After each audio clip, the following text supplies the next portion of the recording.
It is, perhaps, the most famous photograph in modern history. A face so recognizable it has become a brand. A symbol of rebellion, anti-capitalism, revolution, or even fashion. The irony is that this face has been almost entirely divorced from the man who wore it. To understand the icon, we must first exhume the man, who was a different creature entirely. He was not Che, but Ernesto Guevara de la Serna, born in 1928 in Argentina to a privileged middle-class family. A voracious reader and medical student, he was also defined by chronic, debilitating asthma, which forged a ferocious will. In 1951, he embarked on a journey with a friend, Alberto Granado, on the Motorcycle Diaries. This youthful adventure became a radical education, revealing the continent as a living wound of staggering wealth next to abject poverty. He saw the exploitation of indigenous peoples. At a leper colony, he showed empathy, but a cold, political rage was forming. He no longer saw individual sickness. He saw a social disease, believing its pathogen was American capitalism. The final, irrevocable pivot came in Guatemala in 1954. Its democratically elected president, Jacobo Arbenz, was overthrown in a sea-engineered coup. This coup protected the United Fruit Company. He watched the hope, the coup, the purge.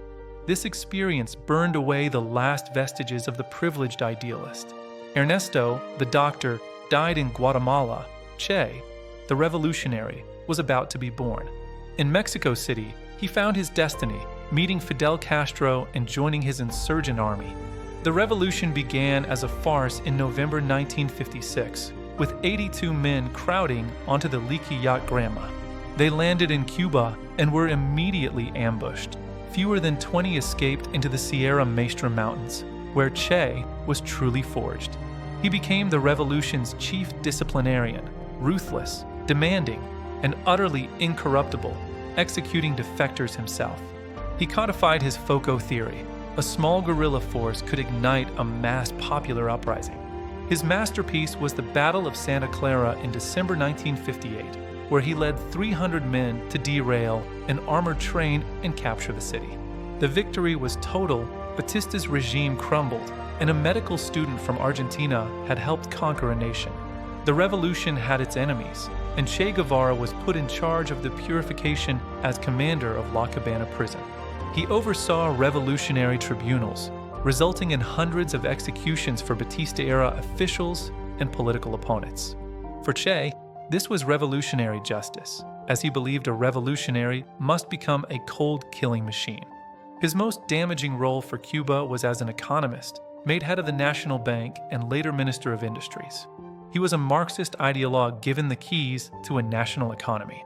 It was a catastrophe, driving the island toward bankruptcy and total dependence on the Soviet Union. He was an ideologue, not a statesman, searching for his new socialist man. Forging this new man meant state control, suppressing dissent, and justifying the persecution of homosexuals in forced labor camps. By 1965, Castro and Guevara were on different paths. Che, frustrated with Soviet bureaucracy and his own economic failures, saw only one path: more revolution. His first stop was the Congo, a disaster where he found rebels undisciplined and unmotivated, fleeing in humiliation.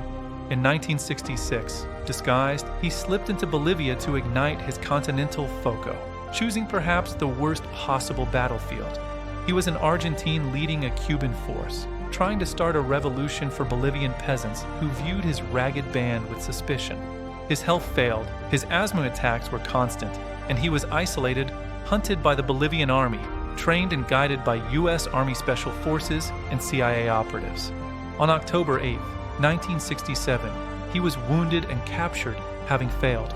The CIA wanted him kept alive, but the Bolivian president gave the order: no trial.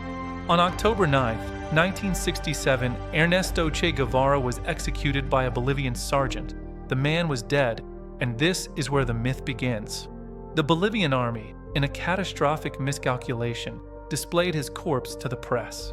Instead, they created a martyr, an image that flashed around the world not of a failed guerrilla, but a Bolivian Christ, sacrificed by the state. His death coincided with the resurrection of Alberto Corda's 1960 photograph. In 1968, a year of global unrest. Che was not a man, he was a mood. He was the ultimate anti-authoritarian, the ultimate anti-imperialist, and then capital found him. The image, free of copyright disputes, became a floating signifier, a blank canvas where you can be anti-establishment while buying a mass-produced product. This is the great paradox. Ernesto Guevara was a disciplined, ascetic, dogmatic Marxist-Leninist. He was a doctor who became a killer, an economist who despised money, an ideologue who demanded purity, a man who, in the end, failed. The icon, however, is a lazy, capitalist-friendly, and profoundly successful symbol of vague rebellion. Perhaps the final irony for Ernesto Guevara, the man who despised capitalism. It's not that he died, it's that he became merchandise. The man is gone, but the t-shirt endures.